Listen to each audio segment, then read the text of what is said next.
ரெண்டு பேர் மோத காத்துக்கிட்டு இருக்காங்க. தபாங் டெல்லி, புனேரி பால்டன் ரெண்டு பேர்த்துக்கிட்டையும் கோப்பையை ஜெயிச்ச அந்த அனுபவம் இருக்கு. UltraTech do or die. Pankaj Mohite உள்ள 7 பேரும் இருக்காங்க. டாக்கிள் பண்றதுக்கு வாய்ப்புகள் இருந்துச்சு. யாரு முதல் டாக்கிள் பாயிண்ட் இந்த மேட்ச்ல எடுக்க போறாங்க? ரெண்டு அணியுமே சூப்பர் டிஃபென்ஸ் வச்சிருக்கிற அணி. ஆனா டிஃபெண்டர் ஸ்ட்ரகிள் பண்றாங்க. மற்றும் ஒரு பாயிண்ட் நீரஜ் தெரிச்சுக்கிட்டு இருக்காருங்க. மக்களே 3 பேர் ரிலா ஒயிட் அல்ஸ்டிக் சூப்பர் டாக்கிள் ஆப்பர்ச்சுனிட்டி இருக்கு. உள்ள வரது பெரிய முதல்ல செல்ஃப் அவுட்ன்றாங்க. அந்த பக்கம் ஆனா எஸ்கேப் ஆக வழி இல்லை. 2 புள்ளிகள் வந்து சேருதா புனேரி பால்டனுக்கு. அங்க செல்ஃப் அவுட் இருக்கிற மாதிரி சொன்னாங்க. பாப்போம். நல்ல பேலன்ஸ் மெயின்டைன் பண்ணிருக்காரு. அலசி பார்க்கறாரு. அபினேஷ் ரெடியா இருக்காரு டாக்கிள் பண்ண.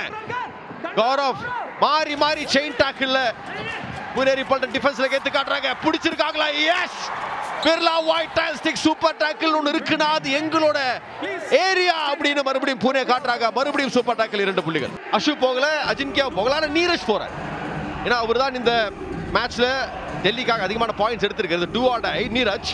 அவர் நீ ராஜா இல்ல நான் தான் ராஜா. ஐயோ நம்ம டயலாக்லாம் போட்ட சமயத்துல 2 புள்ளி சொலையா எடுக்கறாங்க புனேரி பால்டன். 2 அணிகளும் இந்த சீசன் விளையாண்ட 3 போட்டிகளும் டை பிரேக்கர். மறந்து இருந்துராதீங்க. இனர் சான்ஸ் இருக்கு. ஒரு மாபெரும் ரெய்ன பார்க்க சான்ஸ் இருக்கு. என்ன பண்ணாரு நீரஜ்? போன முறை சொன்னதை இந்த முறை செஞ்சிருக்காரு. நான் ராஜான் காட்றாரு இந்த இடத்துல. ஆல் அவுட் நிகழ்த்தின அணி ஆல் அவுட்டை சந்திக்கிற தருவாயில் நிற்கிறாங்க. இந்த ஹாஃப் முடியறதுக்குள்ள ஆல் அவுட்ல இருந்து தப்பிச்சிடணும். அதுக்கு ஒரு பெரிய பங்கு அஜின்கியா பவாருக்கு இருக்கு. ரன்னிங் ஹேண்ட் டச் டர்ன் பண்ணி ட்விஸ்ட் பண்ணி பல பாயிண்ட்ஸ் எடுக்கிறார். ஆரிச்சாமி அஜின்கியா பவார்.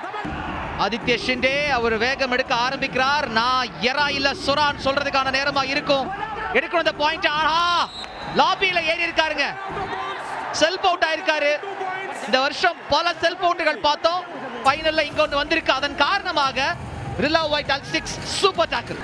கடைசி ஒரு நிமிஷம். ஆதித்ய ஷிண்டே அவசரப்பட மாட்டாரு. தெளிவா யோசிப்பாரு.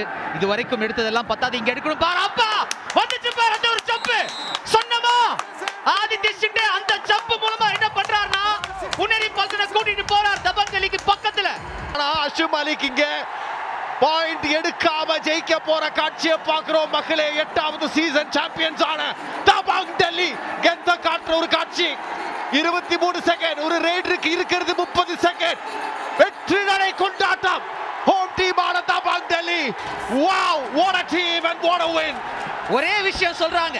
8ல எடுத்தது எங்களுக்கு பத்தாது. 12ல நிச்சயமா எங்களுக்கு இன்னொரு டைட்டில் வேணும். கபடி உலகத்தோட ABCD மாத்தி இருக்காங்க sir. A for Ashu Malik, B for பயமில்லாத வீரர்கள், C for champions of PKL 12 and D for the name is Dabangg Delhi. இந்த டீமுக்கு வந்து 100% தகுதி இருக்குங்க இந்த டிராஃபியை தொடர்றதுக்கு.